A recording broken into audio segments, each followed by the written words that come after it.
Et si l'image habituelle de l'histoire américaine, celle que nous connaissons depuis les bancs de l'école, n'était rien d'autre qu'une fiction minutieusement construite?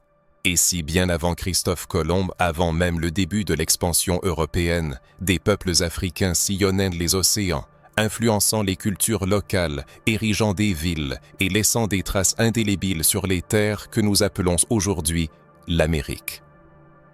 Et si les Maures africains, dont la domination fut incontestée pendant des siècles en Europe du Sud, avaient joué un rôle significatif dans la formation de l'histoire américaine, un fait jamais évoqué auparavant, quel secret la version officielle du passé dissimule-t-elle?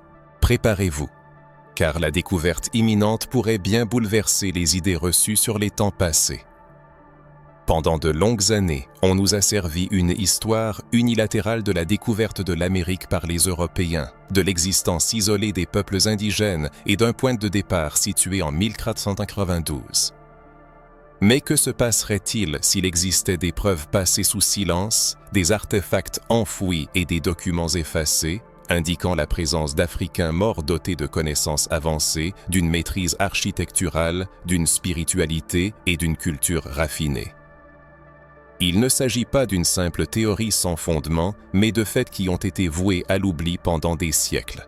Des livres disparus, des témoignages discrédités et des cartes anciennes reléguées aux archives dans un but précis. Peut-être le nom d'Abou Bakr II, un souverain africain ayant effectué une traversée transatlantique bien avant Colomb, vous est-il inconnu? Peut-être ne vous a-t-on jamais dit que les navigateurs morts possédaient une connaissance approfondie des étoiles, des courants océaniques et de la construction navale suffisante pour explorer et établir des liens avec d'autres terres. Peut-être personne n'a-t-il prêté attention aux particularités linguistiques, au symbolisme et aux pratiques spirituelles des cultures amérindiennes, étonnamment similaires aux traditions africaines. Est-ce une coïncidence ou une vérité historique délibérément déformée? La dissimulation de cette information n'était pas fortuite. La colonisation n'a pas seulement affecté les territoires, mais aussi le récit historique.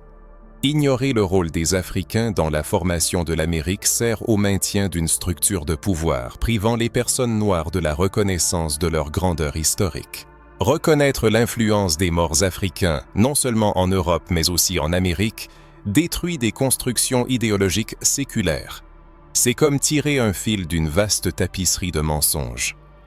Au cours de cette exploration, nous entreprendrons un voyage captivant, riche en découvertes oubliées, en cartes prohibées, en preuves archéologiques et en connexions spirituelles impossibles à ignorer. Nous dévoilerons la véritable essence des Maures africains et l'étendue de leur influence sur les continents. Nous examinerons les traces de civilisations qui contredisent l'histoire officielle. Nous découvrirons les raisons du silence de la communauté universitaire et la manière dont tout cela affecte notre compréhension de nos origines, de notre culture et de notre spiritualité. Vous apprendrez l'impact des Africains précolombiens sur les langues et les coutumes des peuples autochtones. Nous discuterons des ruines, des inscriptions et des structures qui ne rentrent pas dans le cadre historique accepté. Nous présenterons une facette cachée qu'il était interdit d'étudier. Nous plongerons dans des documents censurés et des voix qui résonnaient dans le désert de l'oubli, mais qui doivent maintenant être entendues. Peut-être que tout ce que vous savez sur l'histoire de l'Amérique est sur le point de changer. Pour saisir pleinement l'influence des Maures africains sur la formation de l'Amérique, il est nécessaire de dépasser les connaissances habituelles. Chaque nouvelle découverte vous plongera plus profondément, remettant en question tout ce que vous pensiez savoir auparavant. Le grand public ne connaît que certains aspects de l'histoire des Maures. Souvent, ce terme est exclusivement associé aux conflits religieux de l'Europe médiévale ou aux événements de la Reconquista dans la péninsule ibérique, où s'affrontaient les forces chrétiennes et musulmanes. Cependant, comme le montre la perspective historique, les Maures représentaient un phénomène bien plus complexe. Ce n'était pas seulement un peuple guerrier, mais aussi une communauté intellectuelle très avancée, avec de profondes racines africaines, qui a exercé une influence significative sur la science, l'art, l'architecture et la vie spirituelle de diverses régions du monde. C'est précisément cette partie de l'histoire, sous-estimée et souvent déformée, qui nécessite une restauration et une réévaluation immédiate. Les morts étaient des Africains, et cette affirmation remet en question les récits historiques établis. Ils provenaient principalement d'Afrique du Nord, de régions telles que le Maroc, la Mauritanie, le Sahara occidental, ainsi que de certaines parties du Sénégal et du Mali actuel. C'étaient des personnes à la peau sombre, dotées d'une culture riche et d'une sagesse ancienne.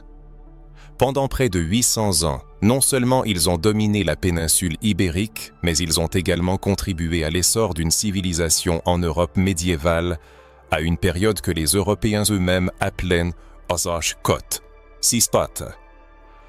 Alors que le reste du continent connaissait un déclin, les villes sous contrôle maure sont devenues des centres de science, d'illumination et de progrès. Par exemple, Cordoue avait des rues pavées et éclairées, tandis que Londres restait un village sale. Les Maures ont créé des bibliothèques contenant plus de 400 000 manuscrits. Alors que les monarques européens savaient à peine signer, les Maures traduisaient et préservaient les connaissances de la Grèce antique, développant les mathématiques, créant des instruments astronomiques et enseignant la médecine, l'ingénierie, la chimie et la philosophie.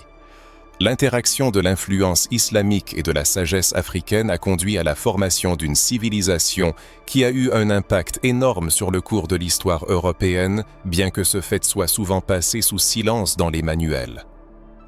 Mais pourquoi cette partie de l'histoire est-elle restée dans l'ombre ? Pourquoi l'image du mort est-elle encore associée à une menace, un envahisseur et un étranger sur le sol européen ?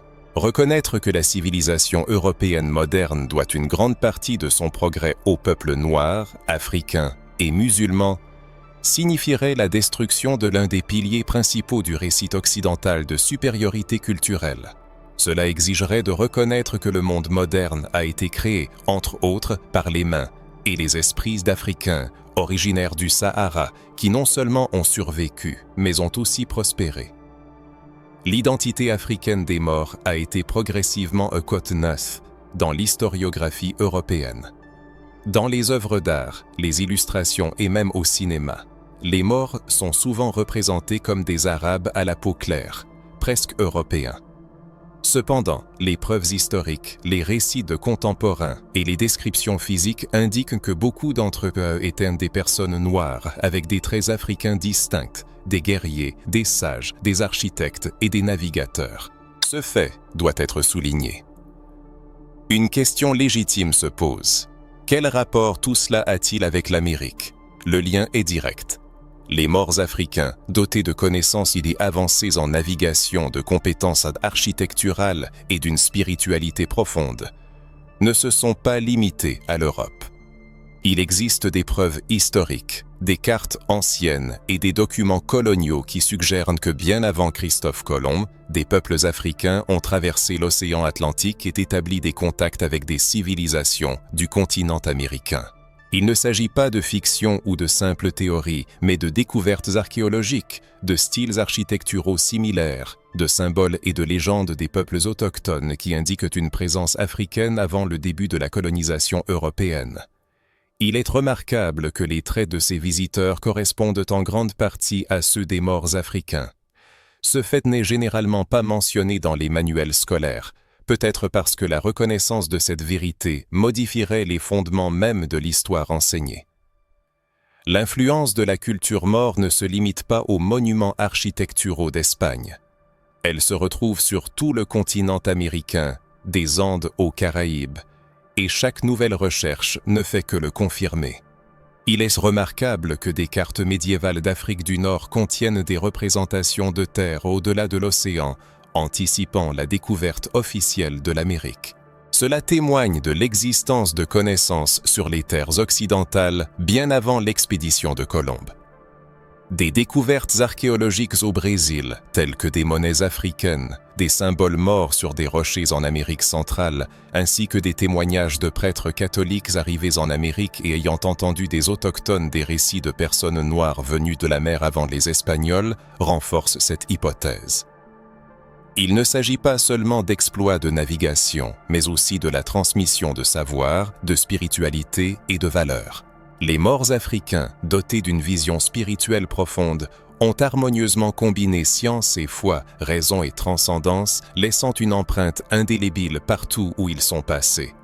S'ils ont réellement atteint l'Amérique avant Colomb, comme en témoignent de nombreux faits, il est impératif de repenser le développement culturel et spirituel de ce continent. Les traces de l'influence maure se manifestent dans les traditions des peuples autochtones, le symbolisme des cérémonies et la ressemblance entre certains rituels afro-américains et les pratiques maures. La présence des Africains morts en Amérique n'était pas seulement physique, mais aussi spirituelle, culturelle et sociale. Ils ont laissé des graines qui, malgré le temps et l'oppression, continuent de prospérer dans les pratiques et les croyances. Cependant, pendant des siècles, ces graines ont été réprimées. D'abord par une colonisation brutale, puis par une conversion forcée au christianisme, et enfin par le silence.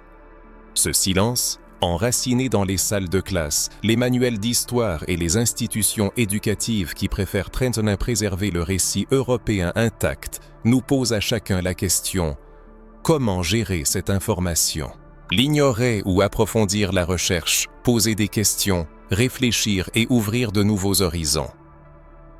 L'histoire des morts africains est la clé pour comprendre non seulement le passé, mais aussi le présent et, peut-être même, l'avenir. Tant que nous n'aurons pas restauré nos racines perdues, nous resterons coupés de notre identité la plus profonde. L'un des aspects les plus ignorés, mais aussi les plus significatifs de cette recherche est la présence d'Africains en Amérique avant l'arrivée de Colomb en 1492.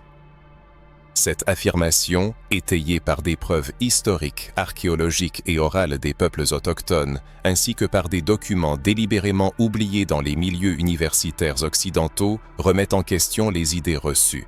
Une question légitime se pose.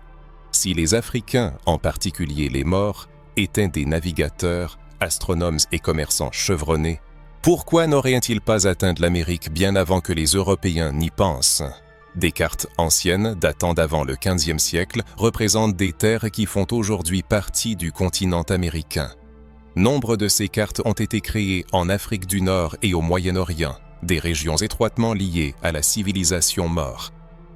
Sur ces cartes, on peut voir des terres à l'ouest de l'Afrique avec des représentations de rivières, de montagnes et de colonies côtières, ce qui témoigne de contacts antérieurs.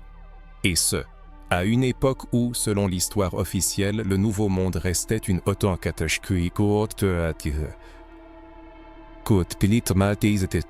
Au-delà des manuels d'histoire, des preuves alternatives suggèrent une présence maure en Amérique bien avant Colomb. Des cartes, dont l'origine est entourée de mystères, ne sont qu'un élément de ce puzzle. Les légendes de voyageurs arabes et africains, dont les noms ne sont pas immortalisés dans les cercles universitaires mais sont consignés dans d'anciens manuscrits, racontent des terres d'abondance au-delà de l'océan. Ces récits parlent d'expéditions composées de centaines de navires qui partaient vers l'ouest et ne revenaient pas, non pas à cause de tragédies, mais parce que les navigateurs trouvaient de nouvelles terres et s'y installaient. Par exemple, il est fait mention d'un monarque africain qui a abdiqué son trône pour diriger l'une de ces expéditions, emmenant avec lui des marins expérimentés, des architectes talentueux, des scientifiques et les ressources nécessaires. Si ces histoires sont vraies, elles changent radicalement notre compréhension des origines des liens transatlantiques. Les découvertes archéologiques dans diverses régions d'Amérique ajoutent encore à l'intrigue. Des artefacts ont été découverts qui ne correspondent pas aux cultures locales et ne sont pas le produit des colonisateurs européens.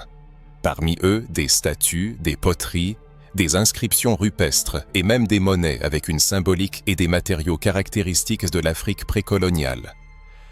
Les chercheurs traditionnels ont souvent ignoré ces découvertes, tandis que d'autres les ont déclarées des anomalies, sans offrir d'explications convaincantes. Cependant, la question reste ouverte. Comment des objets aux traits africains distincts se sont-ils retrouvés sur le sol américain avant le XVe siècle? Et ce n'est pas tout. L'analyse linguistique révèle des parallèles frappants. Dans les langues de certaines tribus indigènes d'Amérique centrale et du Sud, des mots, des expressions et même des constructions grammaticales ont été découverts, étonnamment similaires aux anciens dialectes africains. Comment cela est-il possible si ces cultures, comme il est affirmé, n'ont jamais été en contact? L'explication la plus logique, bien que pas la plus commode pour le récit historique dominant, est qu'il y a bien eu des contacts. Il y a eu des échanges, il y a eu une coexistence.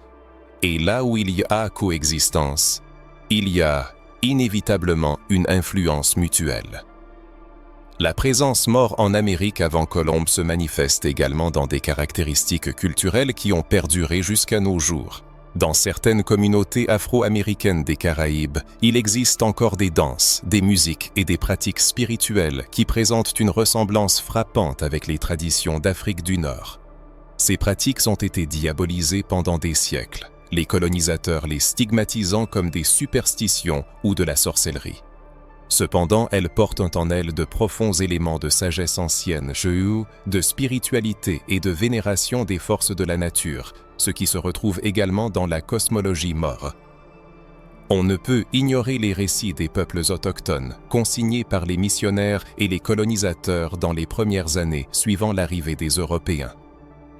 On y trouve des descriptions d'autochtones dont la mythologie contenait déjà des légendes sur des visiteurs à la peau sombre, arrivés de la mer bien avant l'apparition des Espagnols.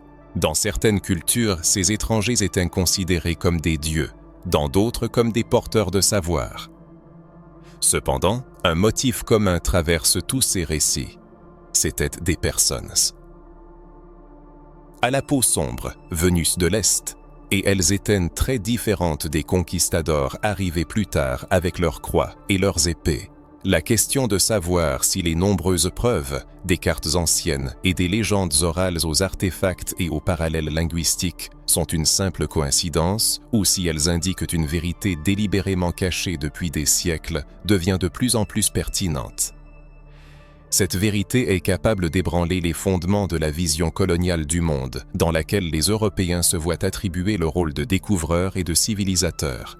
L'analyse de ces éléments disparates permet de voir une image différente du passé, dans laquelle les Africains apparaissent non seulement comme des victimes du processus historique, mais aussi comme des acteurs actifs des événements, arrivés en Amérique bien avant le début de l'ère de l'esclavage. Ils étaient des explorateurs, des commerçants, des sages, des navigateurs, des architectes, apportant au Nouveau Monde des éléments de leur spiritualité et de leur culture. La prise de conscience que les Africains, y compris les savants morts, ont traversé l'océan et interagi avec les civilisations américaines avant même que les Européens ne quittent leur environnement médiéval, nous oblige à repenser l'histoire de l'humanité comme étant plus interconnectée, profonde et ancienne que ce qui était précédemment imaginé. Il est important de comprendre que la présence des Africains en Amérique ne se limite pas seulement à la période de l'esclavage et de la souffrance, mais à des racines plus anciennes, liées à la sagesse, à la création et à la lumière spirituelle.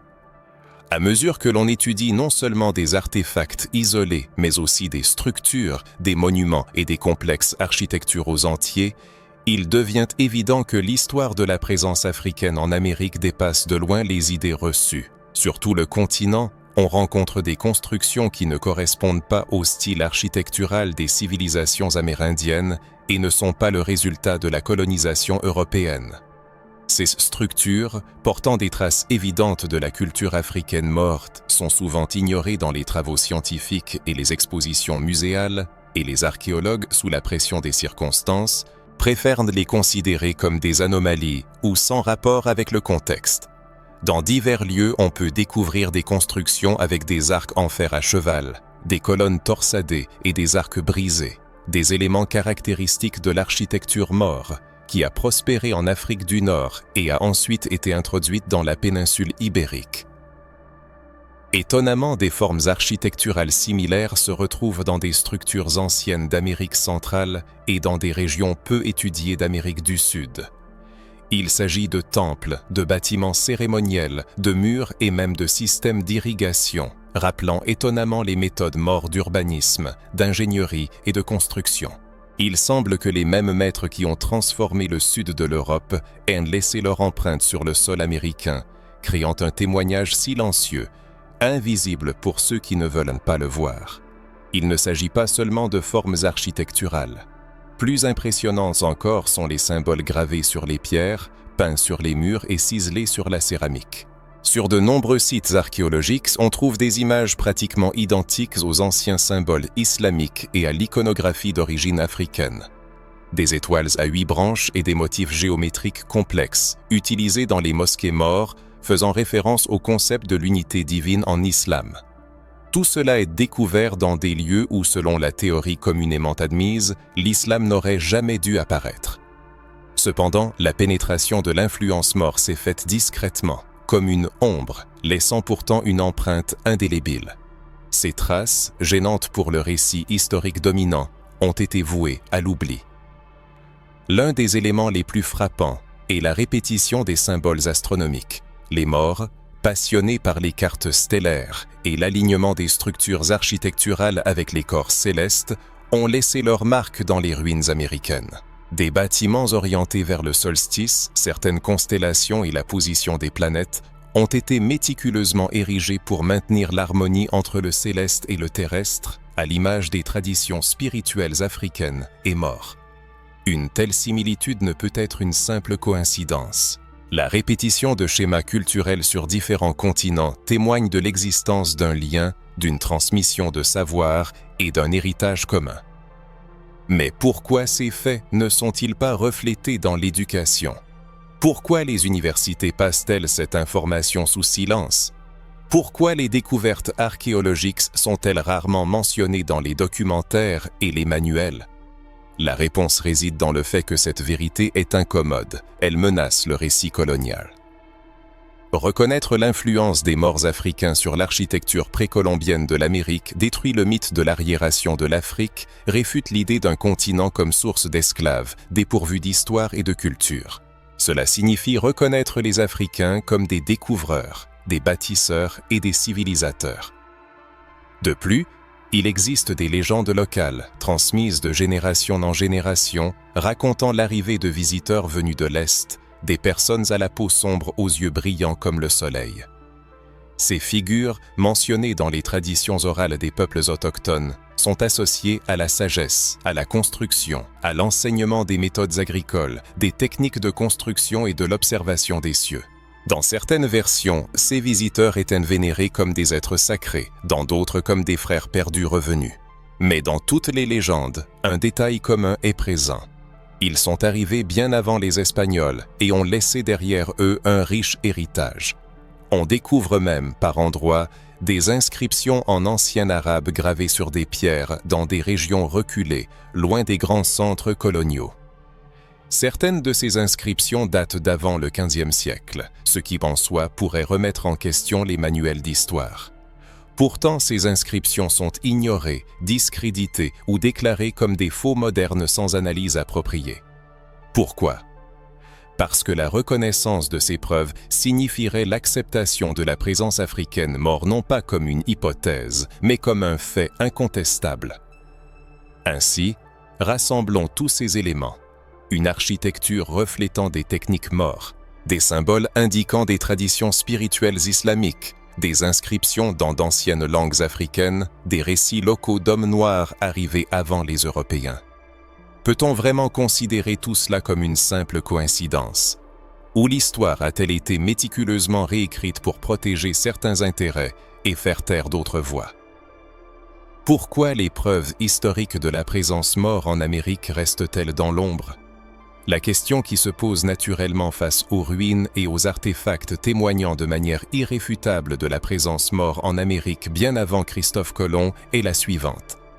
Pourquoi ces monuments historiques significatifs ne sont-ils pas entretenus, étudiés avec diligence et célébrés comme une partie importante de l'histoire américaine? La réponse, malheureusement, réside dans une vérité douloureuse qu'il est impératif de nommer. La reconnaissance de l'héritage maure entraîne inévitablement la reconnaissance de l'effacement systématique et délibéré des peuples africains de la mémoire historique.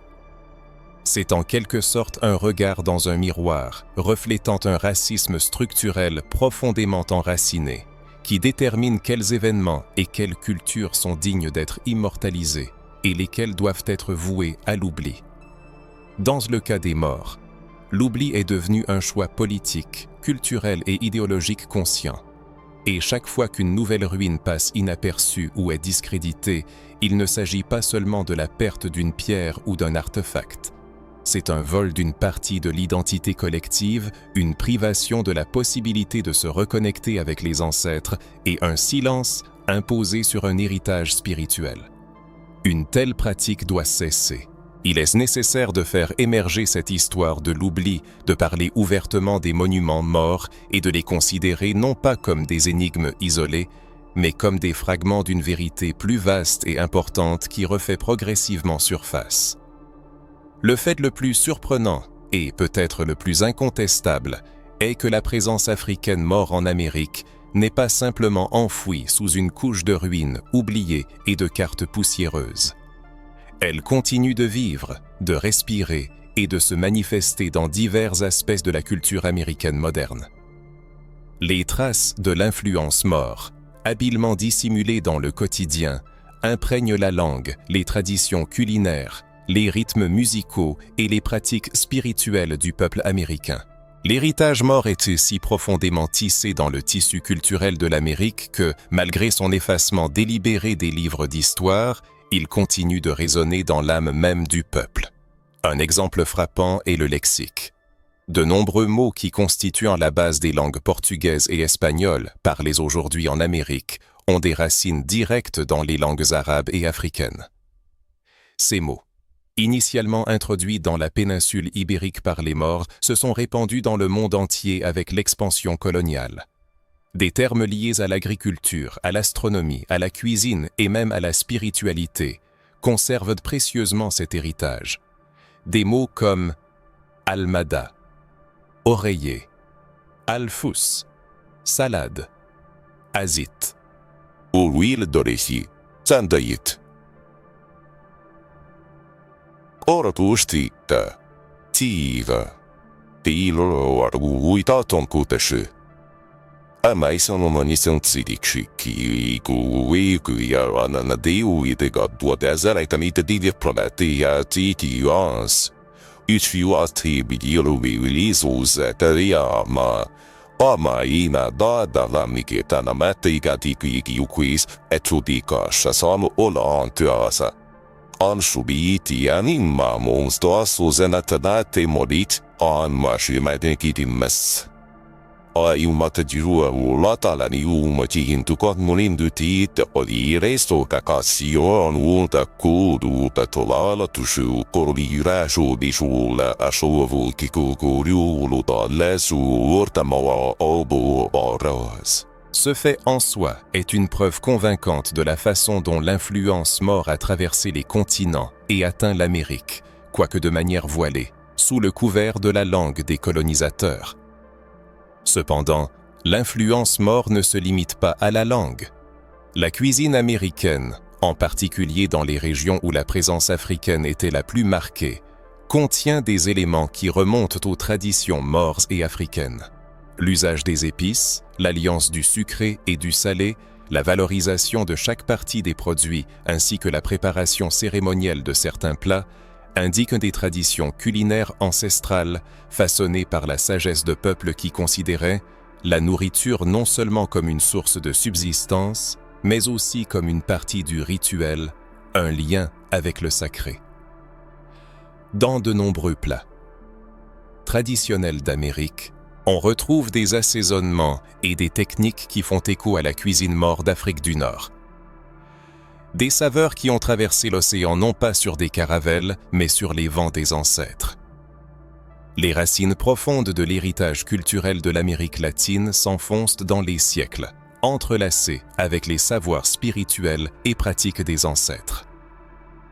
L'art musical afro-américain, sans aucun doute, vibre à l'unisson du cœur africain.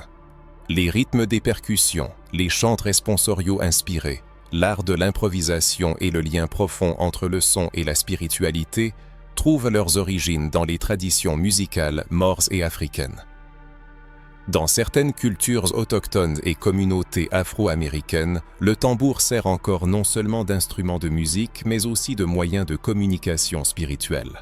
Les morts partageaient cette conviction, considérant le son comme sacré, capable d'ouvrir des portes vers d'autres dimensions, de guérir et d'élever la conscience. Des manifestations comme le candomblé, la santeria, le vaudou et les pratiques religieuses africaines, qui prospèrent au Brésil, dans les Caraïbes et en Amérique centrale, témoignent de la manière dont cette musique spirituelle a survécu, résisté et s'est transformée au fil du temps. Les peuples morts, ayant intégré une combinaison harmonieuse de foi, d'art et de sagesse ancestrale, ont servi de fondement à ce phénomène culturel. L'héritage architectural reflète également cette influence cachée. Dans plusieurs villes latino-américaines, surtout dans les régions sous domination espagnole, on peut trouver des bâtiments dont l'aspect architectural présente des caractéristiques inspirées du style maure. Des arcs outrepassés élégants, des cours intérieures ornées de fontaines pittoresques, l'utilisation de mosaïques géométriques et des façades décorées de motifs symétriques. Tout cela est l'héritage d'un style issu de la synthèse du pragmatisme africain et de l'esthétique islamique. Les ingénieurs arrivés dans les colonies étaient souvent des descendants de Maures convertis, qui apportèrent avec eux non seulement des connaissances techniques, mais aussi une vision du monde particulière, où l'architecture était considérée comme une manifestation de la spiritualité. La création d'un espace ne consistait pas seulement à ériger des murs, mais à atteindre une harmonie entre les éléments, entre le ciel et la terre. Même dans le domaine du génie civil, il existe des pratiques héritées et adaptées des savoirs morts. Les systèmes d'irrigation utilisés dans certaines régions agricoles du Mexique et du Pérou présentent une ressemblance frappante avec ceux employés au Sahara et dans les anciennes villes du Maroc. Les méthodes de collecte des eaux de pluie, l'utilisation stratégique des canaux souterrains et l'organisation géométrique des plantations témoignent de connaissances transmises de génération en génération, même sans reconnaissance officielle. Cependant, l'aspect le plus profond et en même temps le plus insaisissable est peut-être l'influence des pratiques spirituelles et sociales qui sont devenues une partie intégrante de la vie quotidienne de millions de personnes en Amérique. Une compréhension particulière du lien entre le corps, l'âme et l'esprit, la croyance en les ancêtres comme guides, la vénération cyclique de la nature, l'emploi d'herbes médicinales, d'aromates, de bains rituels, de chants et de paroles de pouvoir. Tout cela fait écho à la tradition africaine maure. C'est une spiritualité vivante, vibrante et résiliente qui a résisté à la colonisation, à l'esclavage et aux tentatives systématiques d'effacement culturel. Dans de nombreuses laiteuses pratiques populaires, on retrouve encore l'influence de prières en langues étrangères, l'invocation de noms puissants et l'érection d'autels utilisant certains éléments symboliques. Et ce n'est pas une invention moderne, mais des couches d'héritage transmises, qui devraient être transmises par des voix invisibles, souvent par les femmes, les sages-femmes, les guérisseuses et les prêtres, qui ont conservé la sagesse de l'ancien continent comme un trésor précieux. Ces connaissances ont traversé les ténèbres de l'oppression et nous sont parvenues, dissimulées sous des coutumes, des traditions et des croyances populaires. Mais maintenant, avec un regard plus ouvert, nous commençons à réaliser que derrière ces gestes quotidiens se cache une histoire bien plus profonde, ancienne et puissante que nous n'aurions pu l'imaginer. Nous devrions réfléchir à l'importante contribution de l'héritage afro-maure à la formation de la culture américaine moderne.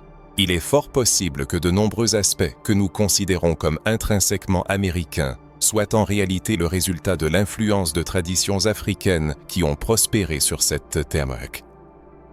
Cet héritage, malgré les tentatives de l'éradiquer, continue de vivre dans les coutumes, les habitudes et la mémoire collective de diverses communautés. Si jamais vous avez ressenti un lien inexplicable avec quelque chose qui n'a pas été enseigné à l'école mais qui se ressent comme une mémoire ancienne et puissante, il s'agit peut-être de l'écho des voix des ancêtres. C'est peut-être l'esprit de ceux qui ont vécu avant nous, transmettant des savoirs que l'on ne trouve pas dans les livres, mais qui se manifestent dans les rythmes, les mots, les couleurs et les gestes. Il est peut-être temps de reconnaître, de respecter et de raviver ce riche héritage. À mesure que l'on approfondit cette question, il devient évident que le problème ne réside pas dans l'absence de preuves, mais dans la réticence à les reconnaître. De nombreux témoignages confirmant la présence d'Africains en Amérique avant la colonisation européenne ont été délibérément occultés sous des couches de censure, de déni académique et d'opportunisme politique. Le silence imposé sur ce sujet fait partie d'une stratégie délibérée visant à contrôler le récit historique. Il est donc particulièrement important aujourd'hui de faire émerger la vérité sur cette période avec détermination et perspicacité. Il est connu que des fouilles archéologiques ont été interrompues dès la découverte d'artefacts contredisant la version acceptée de la découverte de l'Amérique par les Européens. Au cours de fouilles au Brésil, au Mexique, au Pérou, en Amérique centrale et même aux États-Unis, des artefacts, des structures et des inscriptions ont été mis au jour qui ne correspondent pas à la chronologie occidentale. Certaines de ces découvertes indiquent des contacts avec des civilisations d'outre-mer bien avant l'arrivée de Colomb. Cependant, au lieu d'être soumises à une étude approfondie, beaucoup de ces découvertes ont été rejetées, dissimulées ou jugées insignifiantes par ceux qui dirigeaient les recherches. Des cas ont été rapportés où des archéologues, ayant émis des hypothèses sur une éventuelle influence africaine à l'époque précolombienne, ont été discrédités, privés de financement, boycottés par les universités et leurs publications censurées. Un exemple est le cas où des chercheurs ont comparé des symboles trouvés sur des poteries indigènes avec des inscriptions maures d'Afrique du Nord. La similitude était si frappante que les chercheurs ont suggéré l'existence de contacts transocéaniques avant l'arrivée des Européens. En conséquence, l'étude a été suspendue, l'auteur licencié, et aucune grande publication scientifique n'a voulu aborder le sujet. C'est un exemple frappant de la façon dont la science peut être manipulée lorsqu'elle menace l'ordre établi des choses. Une étude plus approfondie des sources anciennes permet de découvrir des indications directes de ce lien oublié. Des documents ibériques des XIVe et XVe siècles mentionnent des rumeurs persistantes de terres à l'ouest de l'Afrique, connues des navigateurs morts. Il existe des manuscrits arabes décrivant les routes ferroviaires maritimes, les vents dominants et les récits d'expéditions parties de l'Empire du Mali vers l'océan Atlantique, à bord de grands navires adaptés aux longues traversées. Ces registres mentionnent souvent des îles d'or et des terres fertiles où les navigateurs rencontraient des peuples hospitaliers avec lesquels ils échangeaient des biens et des connaissances. Tout cela se déroulait bien avant l'arrivée des Européens sur le continent américain. Au cœur même du continent américain, les peuples autochtones conservent dans leurs traditions orales des récits étonnants de navigateurs à la peau sombre, dont les navires différaient radicalement de ceux des colonisateurs blancs. Dans certaines cultures, ces visiteurs énigmatiques étaient appelés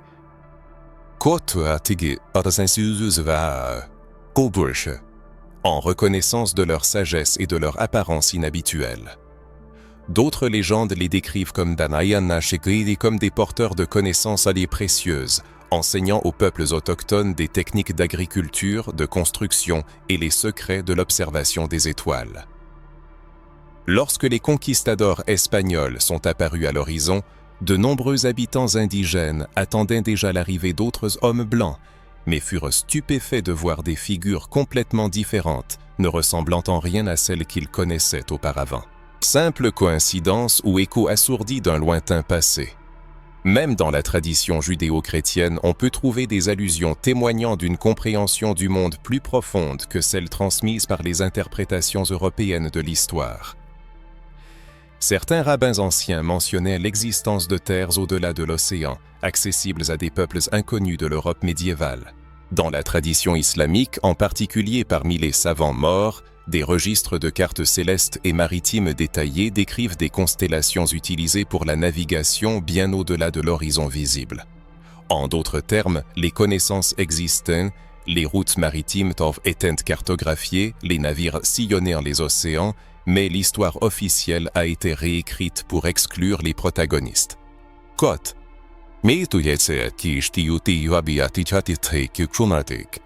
Lorsqu'un peuple entier est effacé de l'histoire, il est privé de sa place dans le présent. C'est pourquoi il est si important de restaurer ces témoignages, car chaque détail occulté, chaque auteur passé sous silence, chaque document enfoui est une parcelle de vérité qui nous appartient à tous. Et plus ces voix seront entendues, plus la lumière sera vive pour dissiper les ombres de ce qui nous a été présenté comme une vérité incontestable. Il est nécessaire de prendre conscience que l'histoire de l'humanité est un tissu complexe et interconnecté, rempli de rencontres et d'événements délibérément effacés de la mémoire au nom des intérêts du pouvoir. Mais il y a aussi de bonnes nouvelles. De nombreux chercheurs indépendants, des individus courageux, dévoués à la vérité plutôt qu'à la reconnaissance institutionnelle, mettent ces témoignages en lumière. Ils n'occupent pas de postes dans de grandes universités et n'apparaissent pas dans les pages des principaux journaux. Mais leurs travaux peuvent être trouvés dans des ouvrages alternatifs, des documentaires indépendants, des forums de discussion et surtout au sein des communautés qui conservent fièrement leurs traditions. Ce sont des voix qui n'ont pas pu être étouffées, malgré toutes les tentatives de les effacer de l'histoire. C'est grâce à ces voix que nous pouvons reconstituer une image complète du passé, et pas seulement la partie qui convient aux vainqueurs. Ces chercheurs infatigables sauvent de l'oubli des documents anciens, réinterprètent les archives historiques et étudient les schémas culturels avec une perspective nouvelle et impartiale. Ils prouvent que la science, guidée par l'honnêteté et la soif de vérité, peut devenir une force libératrice. Ils ramènent de l'oubli les noms de leaders africains qui ont mené des expéditions maritimes bien avant la naissance de Christophe Colomb. Ils découvrent des liens entre les caractéristiques génétiques des peuples américains et les lignées africaines qui ne s'inscrivent maintenant que nullement dans le récit colonial. Et surtout, il prouve que l'histoire est vivante et que la vérité trouvera toujours un moyen de se manifester, même après des siècles d'oubli. À la lumière de ce qui précède, la question clé n'est pas de savoir pourquoi ces faits ont été passés sous silence auparavant, mais pourquoi nous continuons à tolérer la dissimulation de cette vérité. Tant que nous ne reconnaîtrons pas l'importance de ces témoignages cachés, nous serons condamnés à vivre dans un monde bâti sur le mensonge. Car sans vérité, il n'y a pas de libération. C'est à partir de ces témoignages enfouis, de ces vérités vouées à l'oubli, que nous devons passer à un sujet encore plus délicat, le côté caché et interdit de l'histoire, délibérément passé sous silence. Car négliger des preuves par inadvertance est une chose, mais les dissimuler pour un gain personnel en est une autre. Et lorsque nous commençons à explorer cette histoire jusqu'à ses racines, nous découvrons non pas une simple omission, mais un acte délibéré, systématique et cruel de la part des deux piliers qui ont façonné la civilisation occidentale, l'Empire et l'Église. Ils se sont unis non seulement pour coloniser des territoires, mais aussi pour coloniser les esprits, les récits et la mémoire collective. La vérité, c'est que pendant de nombreux siècles, les intérêts politiques et religieux ont été unis par un objectif commun. Effacer toute mention qui contredirait l'idée de la nécessité du salut européen pour le monde. Et pour maintenir ce récit, il fallait réécrire l'histoire, une histoire dans laquelle les Africains ne pouvaient être présentés comme des navigateurs civilisés, des architectes ou des leaders spirituels. Ils devaient être rabaissés au rang de serviteurs, de barbares, d'esclaves, d'êtres sans âme, car ce n'est qu'ainsi que le système colonial et esclavagiste pouvait justifier ses actions. Et tout ce qui menaçait cette construction idéologique était passé sous silence. Tout ce qui indiquait la grandeur de l'Afrique avant la colonisation a été détruit, brûlé, réinterprété ou a simplement disparu. Dans ce contexte, l'Église a joué un rôle central. Elle a non seulement accompagné les empires dans leur expansion territoriale, mais a aussi servi d'instrument officiel de purification spirituelle pour les peuples conquis. Cela signifiait l'éradication de toute croyance non conforme à la doctrine européenne. C'est là que réside l'une des plus grandes tragédies de l'histoire, l'effacement spirituel des racines maures et africaines qui existaient déjà en Amérique avant l'arrivée des colonisateurs.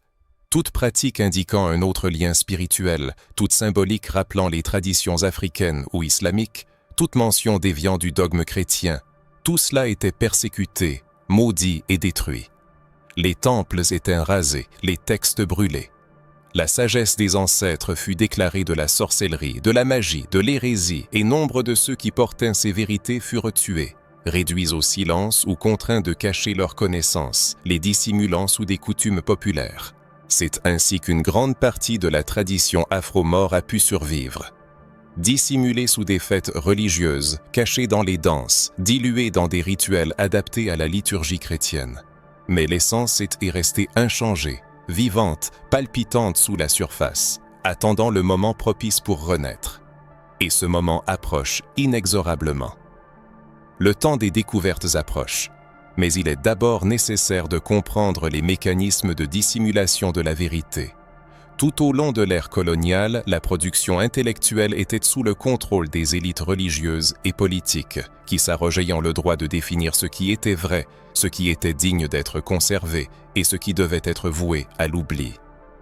Les documents cartographiques, porteurs des savoirs des navigateurs africains sur ces terres, ont été collectés et redessinés, les tracés effacés et les toponymes modifiés.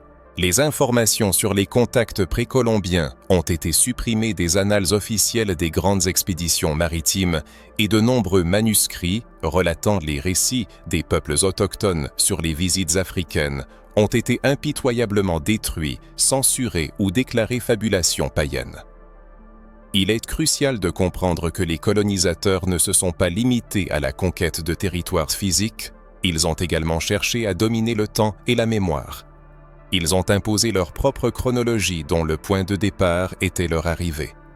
Tout ce qui précédait ce moment était déclaré obscur, primitif et sans valeur. C'est cette idéologie qui a servi de justification à l'incendie de livres, à la destruction de temples et à la persécution de leaders spirituels. L'objectif des colonisateurs n'était pas simplement la conquête, mais la redéfinition du concept même de civilisation.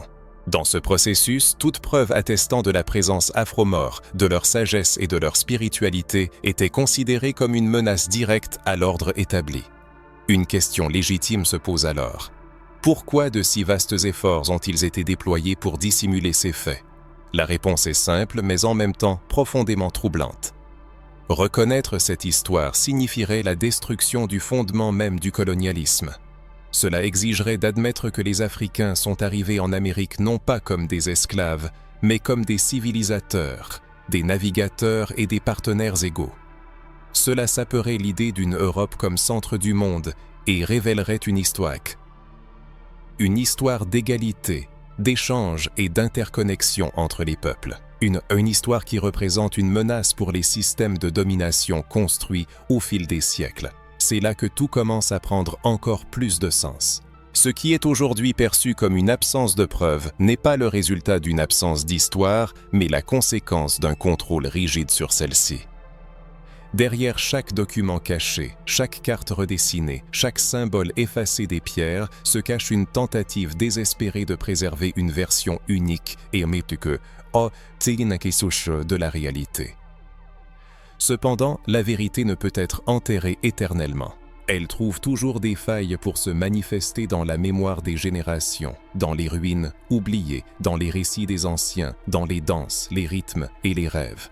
Grâce aux outils modernes, à l'accès à l'information et au courage de poser des questions, nous commençons à assembler ce puzzle complexe. Et chaque fragment retrouvé témoigne de l'ampleur de la tromperie, de ce qui nous a été enlevé et de ce qu'il reste à récupérer. Car cette histoire n'est pas seulement celle des morts, des Africains ou des peuples autochtones. C'est l'histoire de tous ceux qui vivent en Amérique dont les racines se sont entrelacées, dont la mémoire a été déformée et qui ont maintenant la possibilité de restaurer leur identité sur la base de la vérité et de la justice. À mesure que nous démêlons les fils de cette histoire cachée, il devient évident que la présence afro-maure en Amérique a influencé non seulement la politique, la culture et la science. Il existe une couche plus profonde et plus subtile, mais en même temps puissante. La spiritualité. C'est dans ce domaine que l'effacement a été particulièrement cruel, car priver un peuple de sa spiritualité ancestrale entraîne une perte de repères, de but et de sens à la vie. C'est ce qui a été arrivé à des millions de descendants d'Africains et de peuples autochtones. En Amérique, une tentative systématique de déconnexion spirituelle, dont les conséquences exigent encore aujourd'hui une guérison. À ce jour, cette spiritualité n'a pas disparu sans laisser de traces, contrairement à la croyance populaire. Non seulement elle a survécu, mais elle continue de vivre dans les religions afro-américaines, les cultes d'origine africaine, les traditions populaires, les symboles et les gestes transmis de génération en génération. Il est étonnant de constater que bon nombre de ces éléments ont un lien direct avec l'héritage afro-maure et même avec des passages bibliques qui ont été réinterprétés ou ignorés par les autorités religieuses de l'époque. Par exemple, on peut remarquer que certains éléments du candomblé, de l'umbanda, de la santeria ou du vaudou présentent des similitudes frappantes avec les pratiques décrites dans l'Ancien Testament. L'utilisation de vêtements blancs dans les rituels de purification, le lavage des pieds, les bains d'herbe, l'encens, le chant en langue sacrée, le jeûne, les danses comme forme d'adoration, l'invocation des ancêtres. Tout cela existait dans les rituels spirituels africains bien avant l'arrivée du christianisme en Amérique. Et ces pratiques, il est remarquable de le noter, font écho aux anciennes coutumes hébraïques, celles qui étaient pratiquées par les prophètes et les patriarches dans les Écritures. De nombreux universitaires indépendants émettent l'hypothèse que les peuples africains, en particulier ceux qui ont donné naissance aux morts, pourraient avoir une descendance directe des peuples bibliques.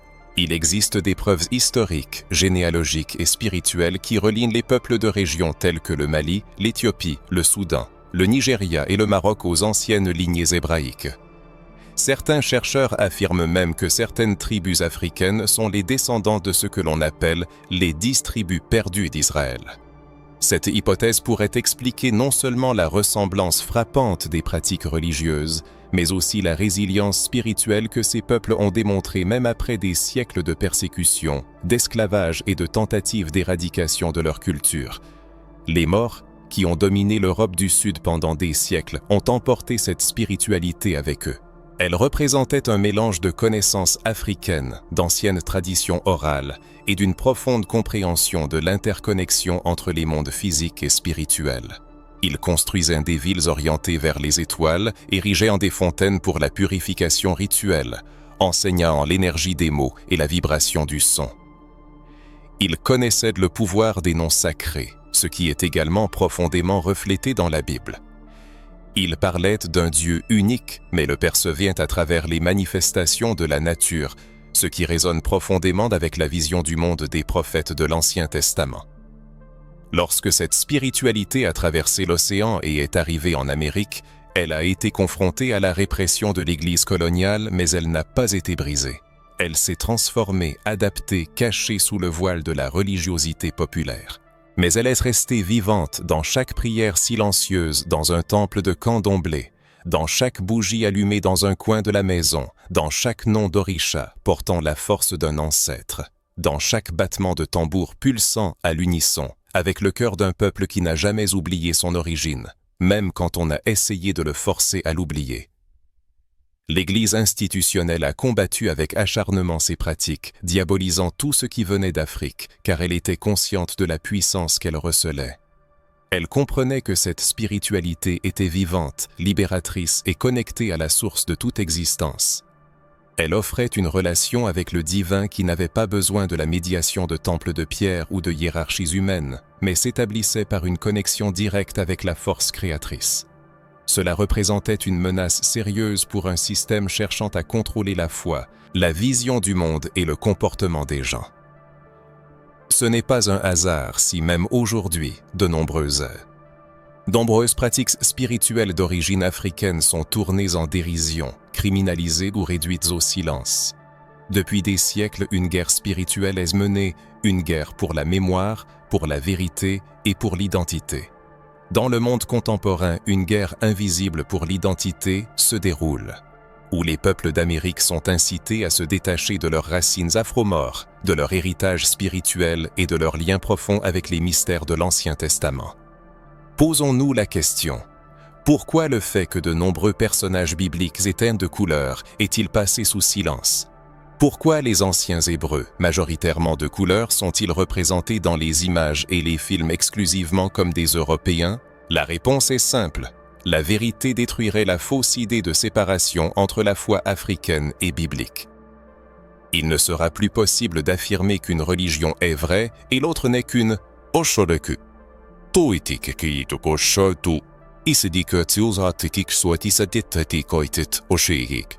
Terme péjoratif pour les croyances afro-brésiliennes. Il ne sera pas possible de nier que le Dieu qui s'est manifesté dans le désert se manifeste aussi dans les forêts, que le même esprit qui est descendu sur Moïse danse dans le corps d'un médium.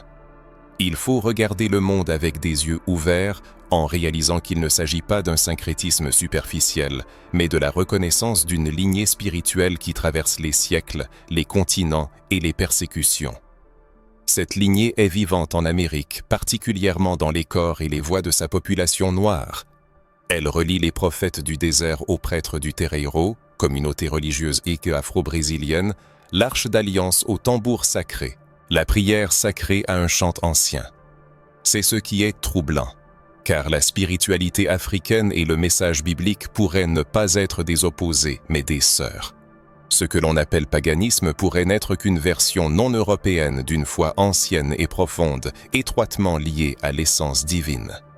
Si tel est le cas, il est nécessaire de revoir nos vues sur Dieu, le monde, l'histoire et nous-mêmes. Ici surgit une question fondamentale à poser non pas au livre, mais à soi-même. Et si l'origine de l'être humain était bien plus grandiose qu'il ne l'imaginait? Et si la connaissance des ancêtres était incomplète, déformée ou délibérément fabriquée? Comprendre la véritable histoire n'est pas un simple exercice intellectuel, mais un acte profond de restauration identitaire. C'est un appel à voir dans le miroir quelque chose de plus que ce que la société, l'école ou le système ont essayé de nous faire croire. Beaucoup connaissent le sentiment de ne pas être à leur place, comme si quelque chose à l'intérieur appelait à un sens, à une direction et à une appartenance. Le sentiment de manquer un lien invisible entre le présent et ce que l'on est destiné à devenir. Peut-être ce lien est-il l'histoire des ancêtres, délibérément arrachée et réduite au silence de génération en génération, jusqu'à se transformer en un vide. Mais maintenant que la vérité se révèle petit à petit, il n'y a plus de retour en arrière possible. Regardez au fond de vous et demandez-vous, comment votre perception de vous-même changera-t-elle lorsque vous réaliserez la grandeur, la sagesse et l'ancienneté de votre lignée, dépassant toutes vos conceptions antérieures? Réfléchissez-y.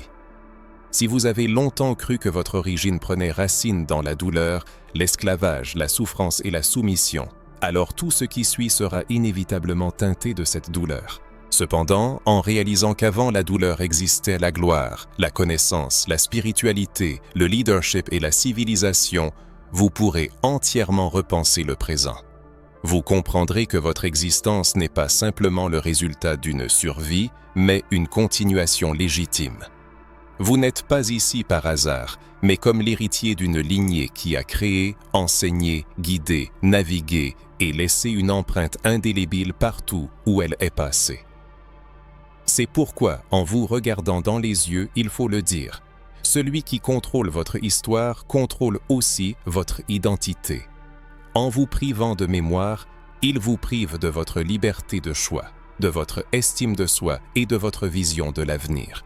En vous inculquant que tout a commencé avec le navire négrier, les quartiers d'esclaves et la douleur, il vous barre le chemin vers la force qui vous a mené ici.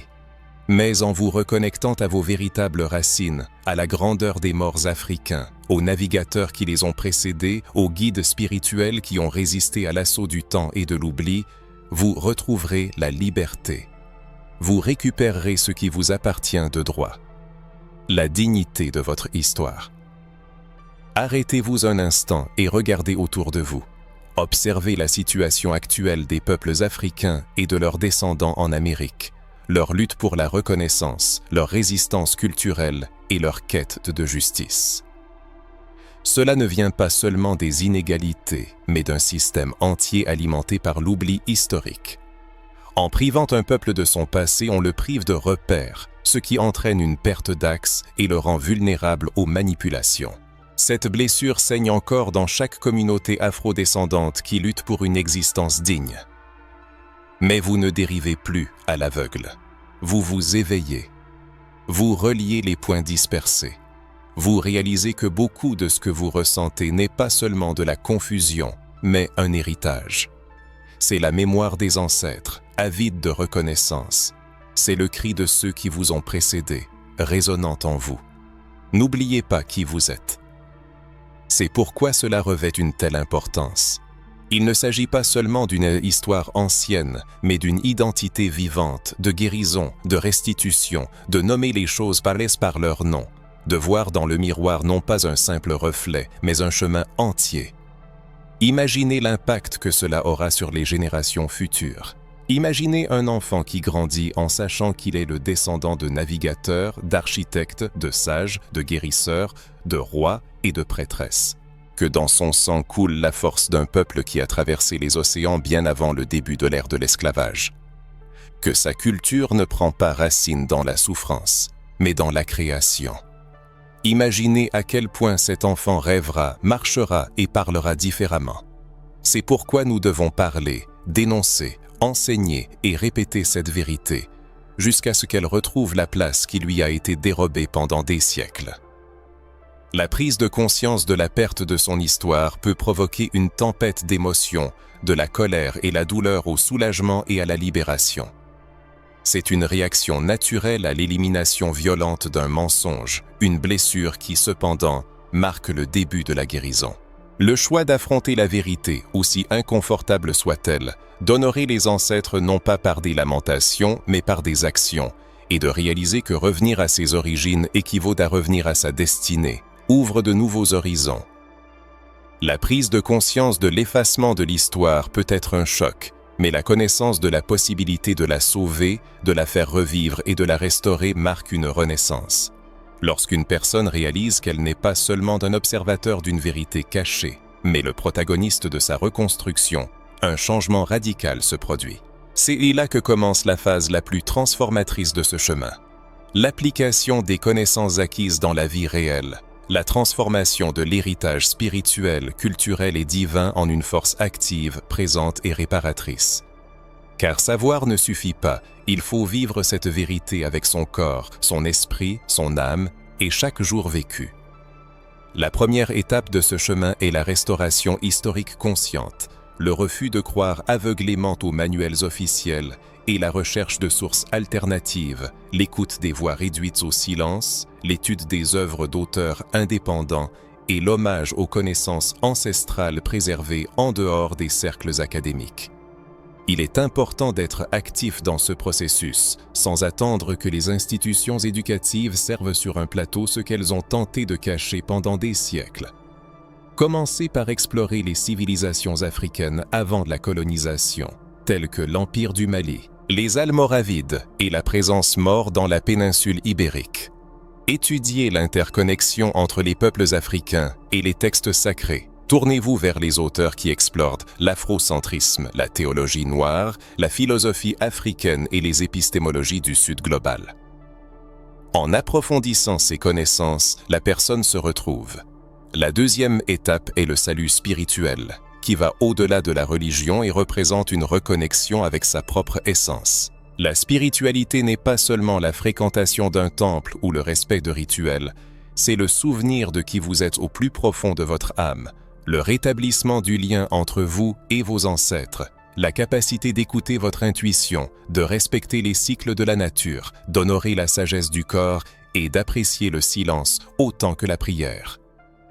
Si, sur le chemin spirituel, on ressent un manque de quelque chose d'important, c'est peut-être lié aux tentatives de faire entrer son âme dans des structures créées pour la déconnexion. La reconnexion avec l'héritage divin implique de laisser la foi dialoguer avec l'histoire, le sang, la peau et les rêves. Commencez par intégrer des pratiques ancestrales simples dans la vie quotidienne. Utilisez des herbes pour la purification, comme la rue, le romarin et le basilic. Priez à voix haute avec intention, en vous adressant au ciel ou à l'intérieur de vous-même. Allumez des bougies non seulement pour des demandes, mais aussi pour exprimer votre gratitude et vous souvenir de la lumière qui vous guide. Écoutez de la musique d'origine africaine avec des tambours, des chants et des sons ancestraux. Lisez les psaumes et notez leurs échos avec les chants ancestraux. Étudiez les noms anciens de Dieu dans leurs langues originales et ressentez la vibration de ces mots dans votre poitrine. Essayez de parler à vos ancêtres à voix haute, en exprimant votre gratitude, en demandant de la sagesse et en écoutant les réponses qui viennent du silence. C'est cela la spiritualité vivante, la véritable reconnexion. La reconnexion spirituelle représente un acte puissant de défiance, un refus catégorique de l'oubli, une gestion consciente de sa propre destinée et la formation d'une génération enracinée dans la connaissance de ses origines et de sa mission. Il est important d'inspirer la jeune génération à étudier la riche histoire de leurs ancêtres, d'organiser des groupes de discussion, de soutenir des initiatives de recherche et de partager des œuvres littéraires, des vidéos et des compositions musicales qui contribuent à renforcer la mémoire historique. Plus la connaissance est largement diffusée, plus il devient difficile de déformer ou de cacher la vérité. Il ne faut jamais penser que le temps est perdu. L'âge, la religion ou le niveau d'éducation n'ont pas d'importance. L'éveil de l'esprit se produit au moment où l'âme est prête. Si le lecteur perçoit ces lignes maintenant, cela peut signifier que son heure est venue. Il est temps de renoncer à une identité limitée, imposée, et d'embrasser avec fierté l'héritage complet, qui inclut non seulement les pages tragiques, mais aussi la grandeur, la dignité et la sagesse des ancêtres. Le sentiment de vide intérieur, de manque inexpliqué de quelque chose d'important dans la foi, l'histoire ou la vision du monde peut être lié à l'absence de ce lien avec les racines dont il est question. Ce vide de l'âme ne peut être comblé par les biens matériels, un statut social élevé ou une apparence extérieure. La guérison vient de la connaissance de la vérité, de la reconnexion avec les origines et de la prise de conscience de son but. Il faut réaliser que le sang des rois, des prophètes, des navigateurs, des prêtres et des architectes de l'esprit qui coule dans les veines n'est pas une simple belle métaphore, mais une réalité qui vit en chacun. Par où commencer ce chemin? Avant tout, il convient d'écouter la voix de son âme, qui a tenté pendant de nombreuses années de transmettre des messages importants. Il faut se tourner vers les œuvres d'auteurs éminents tels que Cheikh Anta Diop, Ivan Van Sertima, Runoko Rashidi et Sun Fu. Il faut respecter les anciens, gardiens des traditions orales qui ne figurent pas dans les chroniques historiques officielles. Il est important de remettre en question toute affirmation présentée comme une vérité absolue, surtout si elle ignore des points de vue alternatifs. Les prières conscientes, les danses rituelles, le respect de la nourriture et les pratiques respiratoires ciblées peuvent constituer un point de départ sur le chemin de l'éveil de la mémoire. Et surtout, il faut se souvenir que la libération est un processus collectif. L'éveil d'une personne en éveille d'autres.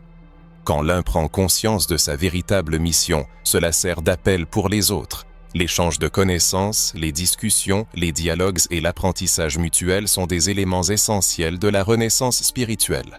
Il ne s'agit pas d'exhiber des symboles nationaux, mais d'élever les âmes, non pas d'attiser les conflits, mais d'établir la vérité. Quelles pratiques anciennes suscitent le plus grand intérêt et le désir de les intégrer dans votre vie? Quels aspects des connaissances ancestrales ont le plus retenu votre attention? Si le lecteur est arrivé jusqu'à ces lignes, c'est que dans son âme est déjà né le désir de connaître la vérité, de trouver son identité et de rétablir le lien avec ses racines. Il est temps d'agir. Il faut continuer à dévoiler les pages occultées de l'histoire, en mettant en lumière tout ce qui a été caché pendant des siècles. Il faut aider les autres personnes qui cherchent à se reconnecter à leurs véritables racines et continuer à avancer sur le chemin de la conscience. Ce n'est que le début d'un long et fascinant voyage, au cours duquel de nouveaux horizons ne cesseront de s'ouvrir.